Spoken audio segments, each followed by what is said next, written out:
I think my fear is that there's a great dishonesty about our participation in this and our motivations, which is why we're sleepwalking, I think, into now a major war with Russia. Hello and welcome to Spectator TV.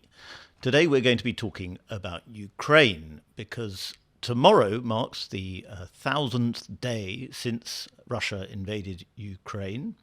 And yesterday, President Biden, who is going to be out of office in less than a couple of months, announced that he was green-lighting or approving the use of ATACMS, longer-range missiles, by Ukrainian forces on Russian targets as of imminently. And Vladimir Putin has responded, as might be expected, by suggesting that this is a grave escalation in the war and that is effectively putting the West in direct conflict with Russia. To discuss this rather terrifying situation, I'm joined by Svitlana Morenets, who is our Ukraine expert, and she is in DC. And also Professor Glenn Diesen, who is a political scientist at the University of Southeastern Norway. Svitlana, I'll start with you. What is the strategic thinking here for the Biden administration in doing this now? First, it's important to say that Ukraine was allowed to use ATACMS missiles only in the Kursk region, nowhere else. And the reason for that is that Russia is preparing an offensive, trying to push Ukrainians out of the Kursk region. There are 50,000 Russian and North Korean troops who are ready to attack any day. And for Ukraine, Ukraine captured about 200 square miles in the Kursk region. And Zelensky's plan was to use it for land trade in the negotiations. And Putin's task right now is to push Ukrainians out and not to leave for Zelensky any Trump cards. What do you think President Biden is thinking? What's his plan? What is the Biden administration thinking now? I think it's just a preparation for the peace negotiations on how to end the war in Ukraine. Unfortunately, it is not what Zelensky has been asking for, because it's not. This decision is not going to impact the Russian offensive in the Donbass, which is currently ongoing very fast, and Russians are capturing village after village. And I think it just. First, it is to prevent North Korea from sending more troops into the Kursk region, from helping Russians. And second is to leave Ukraine at least with some advantage before Trump comes into the office. But I don't think that 7 weeks will be enough for Ukraine to feel a difference. And also, we don't know how many ATACMS missiles Ukraine has at the moment. Glenn, let me start by asking about this intriguing and bizarre in some ways deployment of North Korean troops in this conflict. What is going on there? How is that factoring into Putin's calculations? And how prevalent a factor is it, Svitlana suggests very, in President Biden's decision yesterday? Well, my interpretation of it has been that it's mostly psychological. The North Koreans are in Russia to function as, I think, a deterrent. That is, in case NATO escalates further in Ukraine, that they have the option of introducing North Korean soldiers. Because, again, this has kind of been the problem since the beginning of the war. That is, every time, Ukraine and NATO appears to be losing, NATO has gone through this incremental escalation where it introduces heavier weapons. Now, when this happens, the Russians are at a dilemma, because on one hand, if they retaliate against NATO, then they might risk a wider war. If they don't, they will embolden NATO to continue to escalate. So they've lacked this clear way of retaliating, because, of course, NATO can attack Russia through Ukraine, but Russia hasn't really had that many options. They had looked towards sending their ships, of course, to Cuba. They can assist Yemen. They can sell weapons to America's adversaries, but they really lacked a clear alternative, something to deter the West. So the way I've seen it is this is what the North Korean threat is about. But I think if there was really thousands of North Korean soldiers fighting in Ukraine or in Kursk, I think there would have been some evidence of this. Yes. So you're suggesting it's perhaps not as real as we're being led to believe. No. Svetlana, what do you think? The North Korean troops, are they really there? Are they really fighting? Of course, they're really there, and South Korean intelligence has confirmed it. And we had numerous videos from Russia showing North Korean troops getting training, and also both Zelensky and NATO and Pentagon confirmed that there already have been clashes between Ukrainian and North Korean troops. And there have been photo proofs this week of North Korea sending artillery systems to Russia and missile systems. And I mean, proofs are all there. Glenn, I'll let you come. We don't want to get too distracted with North Korea because the missiles is what we're supposed to be talking about, but I'll let you come back on that, Glenn.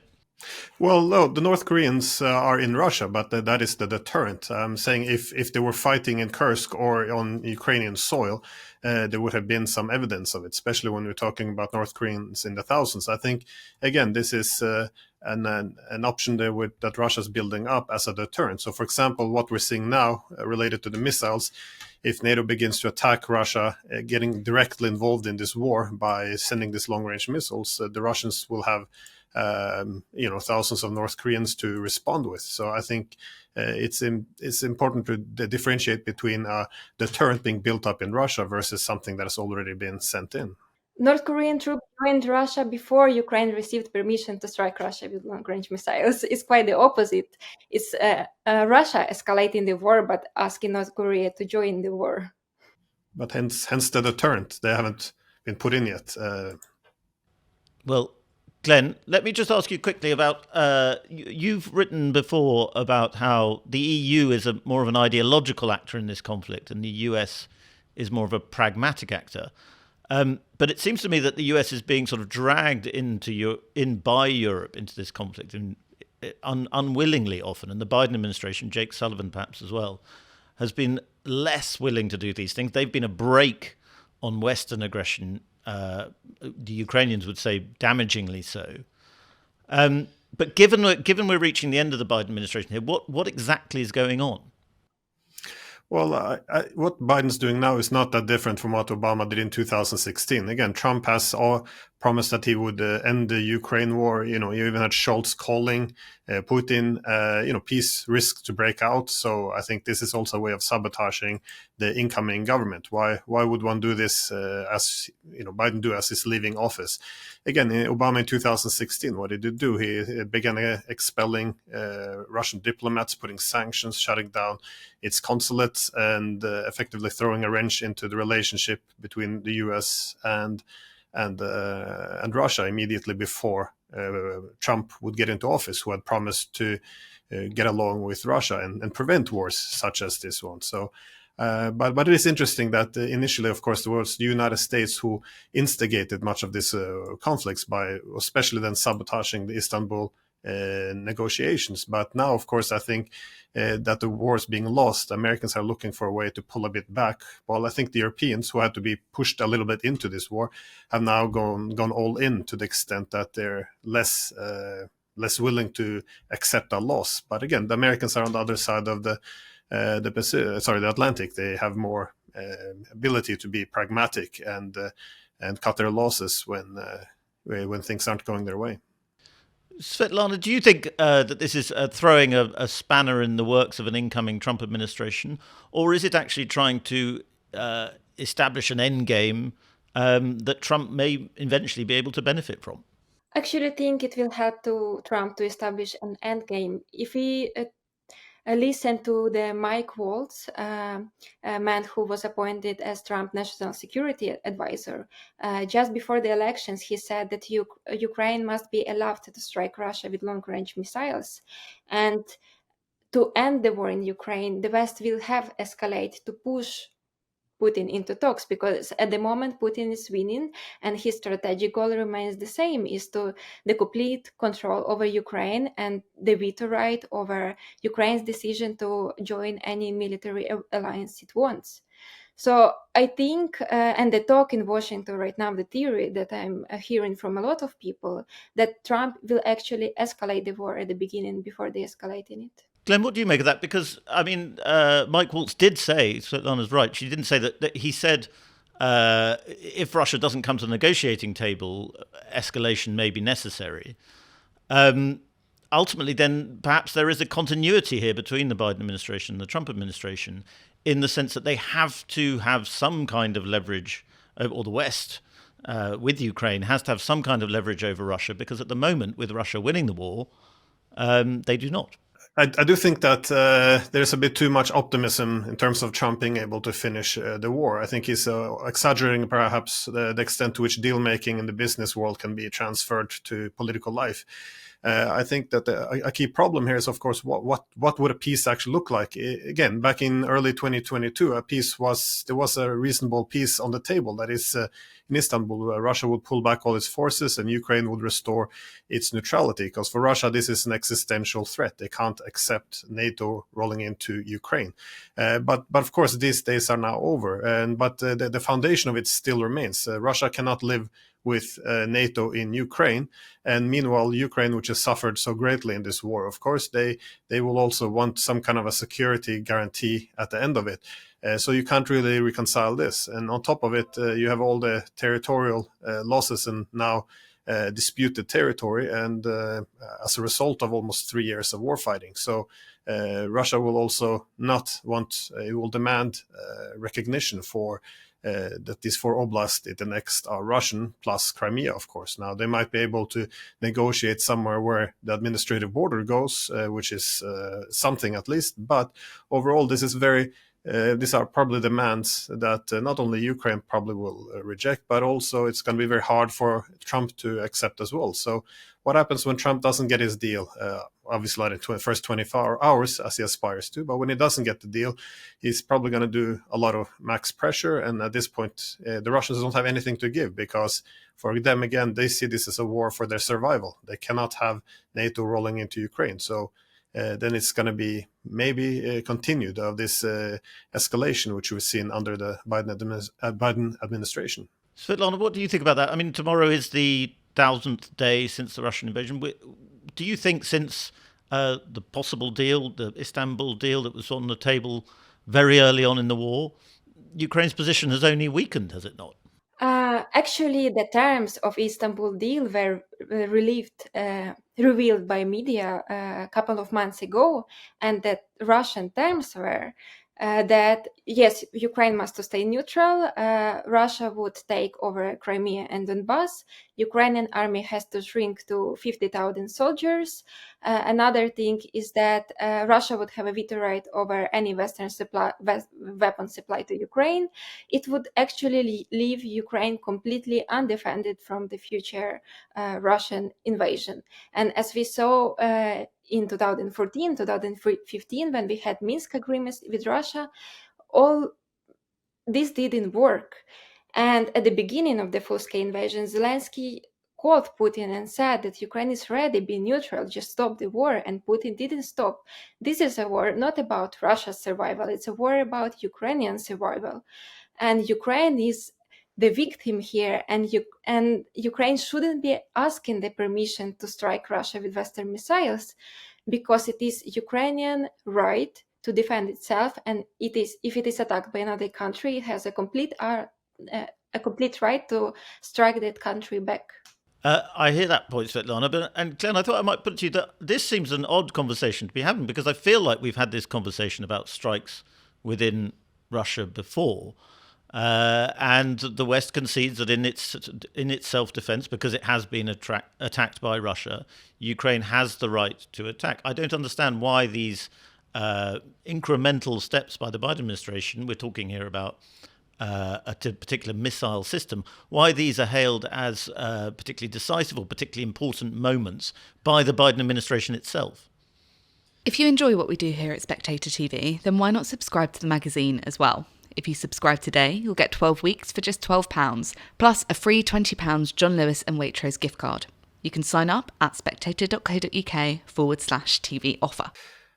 Well, I think in that argument, I think people are often deceived by a false premise, which is building the argument on the idea Ukraine has the right to defend itself. I mean, of course, who would they've been invaded? They have every right in the world to defend themselves.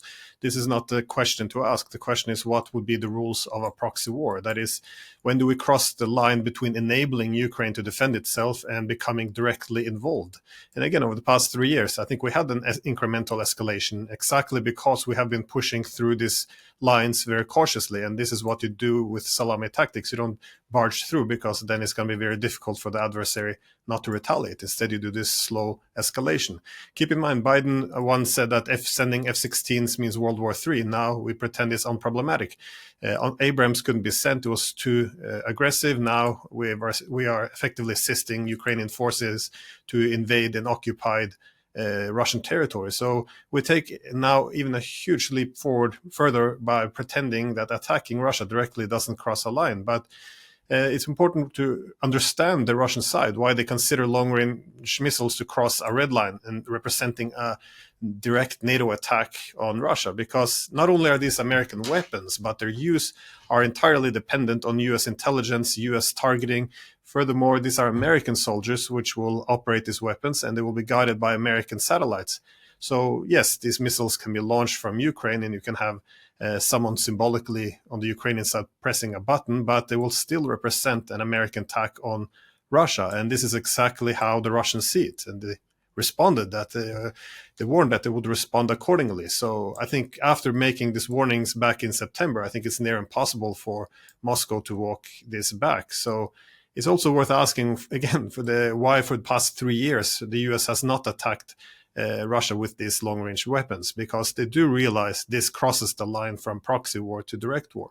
Now that the US has decided to do this anyways, I think there's an effort to suddenly go back and pretend it's not a huge escalation. But, Iraq and Libya, they also had a right to defend themselves from the US and the NATO countries. But can we honestly say we wouldn't consider it a direct attack if the Russians participated in the planning, target selection, would use Russian missiles operated by Russian soldiers, guided by their satellites to strike targets in London? I think my fear is that it's a great dishonesty about our participation in this and our motivations, which is why we're sleepwalking, I think, into now a major war with Russia.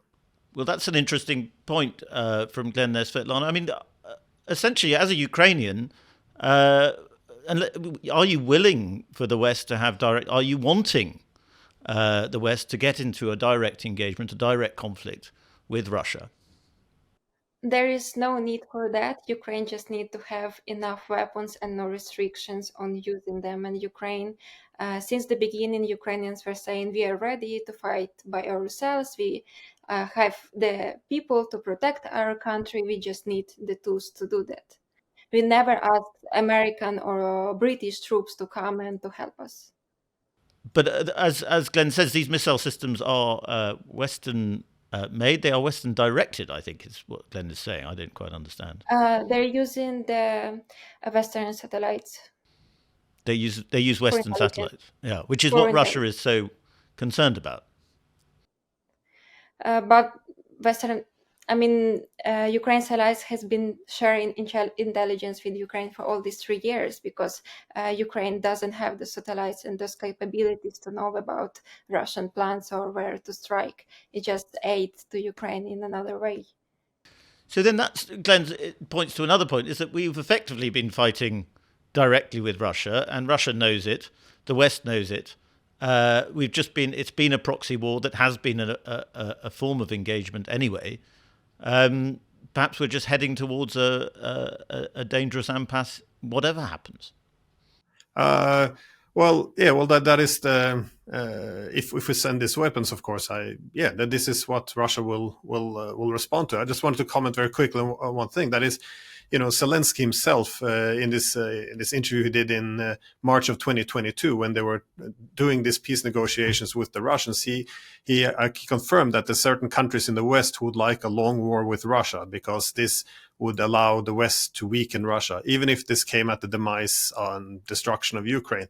And indeed, when we had these discussions, these negotiations, both the Turkish and the Israeli mediators, they recognized that the Ukrainians and Russians were close to a deal, but it was the US and UK which wanted to, which sabotaged it because they saw an opportunity to effectively kill Russians and weaken a strategic adversaries using Ukrainians. Now, my point is that for this reason, that the Russians have seen this as being a indirect war to begin with. That this is again trying to fight them through a proxy.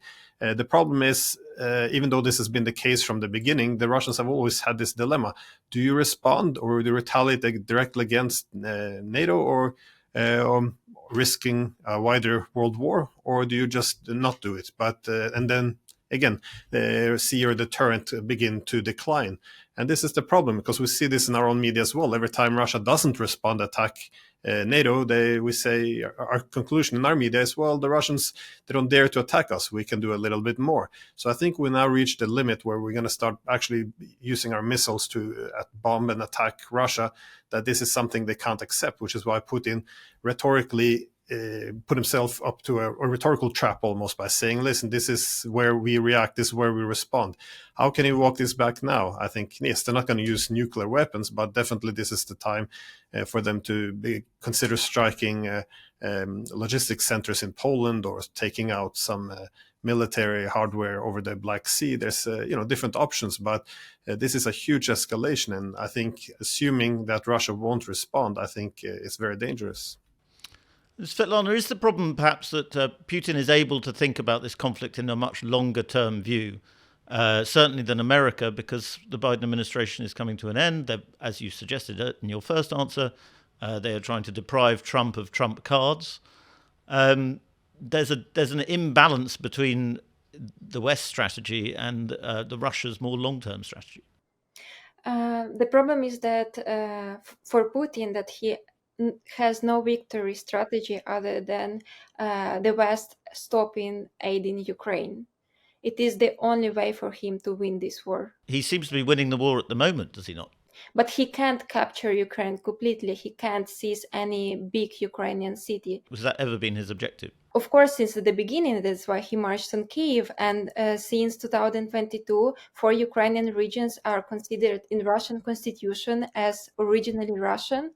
We are talking about Kherson region, Zaporizhia region, Donetsk, Luhansk region. And none of these regions Russia occupied completely. And such big cities as Zaporizhia and Kherson, where over 5 million people in total lived before the full-scale war, Russia didn't capture them. But right now they are in the Russian constitution and considered as Russian.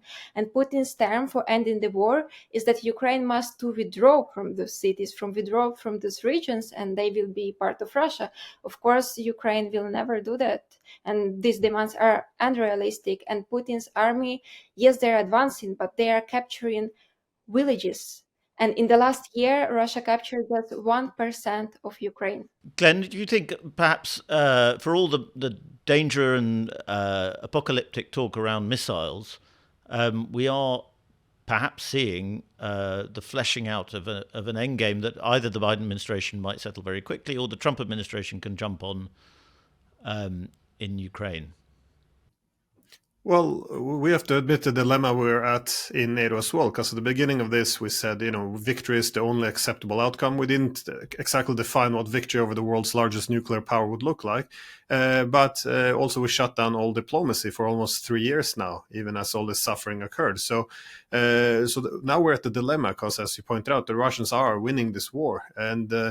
And what do? We can either sit down and admit defeat, and what would be a painful, and even I would agree with Svitlana, a humiliating peace. I think what's demanded of Ukraine is a lot, and some of it, I would agree, is excessive. For example, withdrawing from territory which Russian soldiers are not even holding yet. I think this is something that would be almost impossible But what do?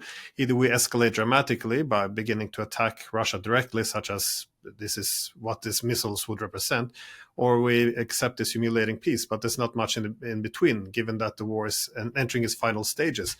But just like to add one thing: the objective of conquering all of Ukraine. I don't think this has ever been an objective. Again, it would be foolish once the Russians reach western parts of Ukraine. There's not a single Ukrainians who would want them there. This is who would they work with? Who would form the local governance?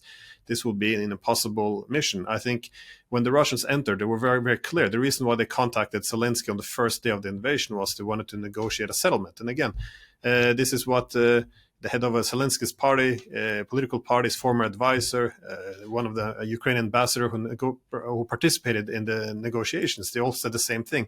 The one thing that the Russians wanted was for Ukraine to restore its neutrality. Everything else they could negotiate on. But when the US and UK convinced Zelensky to pull out of the Istanbul peace negotiations, this effectively became a war of attrition instead. And this is why it took the Russians a year to mobilize enough military hardware and troops, because they weren't prepared for this. They were going to pressure Ukraine into restoring its neutrality. Once it became a war of attrition, it's taken on a very different form. Now it's about exhausting and effectively bleeding the enemy white. This is a long and a horrific process. And this is why you see we're coming to this stage where we are now, where the Ukrainian army is very exhausted, considering its manpower and equipment. This is why the front lines are collapsing. This is the final stages of a war of attrition, when one is exhausted, and this is when the territory falls, because no one would. It's not a good idea to storm too much territory during when the front lines are well defended. So I think NATO sees what's happening. This is a collapse coming. So any shift of strategic territory will come in the months moving forward. So I think this is why they need now either to find a peace or escalate the war. And it looks as if Biden and Trump have two different visions on which direction to take. Svitlana, if we are entering the kind of end phases of this war, are we talking about an end phase of this war in terms of actual conflict, violent conflict, or are we talking about freezing the conflict in a way that Minsk did possibly for a little while? This is not a conflict that is going to be resolved anytime soon in any meaningful sense. What I see, it will be a freezed conflict. There is no any indication that it will be complete peace, because both sides demand completely different things. And for Ukraine to be safe in the future from future Russian attacks, it needs to be part of certain military alliance. If it's not NATO, it has to be something different, some real security guarantees that Ukraine will be safe. Everybody in Ukraine, you will ask people, everybody believes that if Ukraine is forced into a ceasefire with Russia now, we just should prepare for another war. Glenn, I'll ask that same question to you. This is going to be a frozen conflict. When you were talking about the last phases of this war, you accept that it will also be a frozen conflict too. Well, the Russians would like a political settlement so they can end this, but you can't necessarily get it if there's get everything you want. But I don't think there can be a Minsk 3, because one has to remember what happened to Minsk 2. That is, we agreed to freeze the front lines, and then there was a political process. But instead, what both the Germans and the French later admitted is that they didn't intend to implement Minsk. Instead, they want to buy time to build a powerful Ukrainian army. So this is effectively what the Russians fear, that if you freeze the front lines, the West will simply rebuild the Ukrainian army to fight the Russians a different day. So I think for this reason, they can't accept this. So they will demand neutrality. This is really the foundation of any peace agreements. No more arming and building up a Ukrainian army. And I agree with Svitlana. This will be very problematic for Ukraine, because they have every reason in the world now to feel very insecure. Where I think there's some possibility, perhaps, at least is my speculation, is on the territorial issue. The Russians won't give up the territory, which has shifted hands. But the assumption that Ukraine would have to accept it and NATO have to accept it, maybe this is something that doesn't have to be done. You can simply accept, we don't accept you took the territory, but this is the way it is, let's just freeze it. but a ceasefire has to be accommodated by NATO's commitment not to expand into Ukraine and not to send any more weapon systems. Because again, the Russian fear is that in the West, NATO, we will simply rebuild the Ukrainian army to go and kill the Russians again in the future. So this is simply not acceptable. You said that Ukrainians were the one who went and started to kill Russians, not the opposite way? No, I said that we had a Minsk agreement, and which was supposed to be implemented back in 2015. For 7 years, it was not implemented because the United States saw a benefit in simply, as long as the front line was frozen, it could simply build up a powerful Ukrainian army to change realities on the ground, and thus telling the Ukrainians, you don't have to implement it anymore. Now, my point is, if this is done again, this is then the fear is that this will be then another army used to fight Russia again, and this is how the proxy war is viewed. Again, this is also why it was considered a good war by so many American political leaders and military leaders. That is, as long as the front lines were stagnant and the Russians and the Ukrainians were just killing each other and bleeding each other, then it was considered a good war. Now that we're reaching the end of it and it's collapsing, and the territories, large amounts of territory risk being swapped over to the Russians, now is why it's becoming a problematic issue, something that has to be resolved. But obviously the Russians have also suffered greatly in this war, which is why they want a permanent settlement to this and get an end to it, so the war won't start again in a few years after NATO has rearmed Ukraine. I'm not saying Ukrainians haven't suffered. I think they definitely suffered the most of all during this war. So the only reason why Ukraine needs a strong army is, as any country in the world, as Britain, that it is able to defend itself and to deter any future aggression. Because if Ukraine doesn't have any army, it will be like another Belarus, just a satellite state of Russia. And Russia has taken full control of Belarus right now. And it's what they want to do with Ukraine. And Ukraine will never agree to any settlement where it says that Ukraine should just accept that West won't be supplying its weapons, that its army should be reduced, because we will be undefended in the future. I think we better end it there, I'm afraid, both of you. But thank you very much indeed for coming on to Spectator TV. A very interesting debate.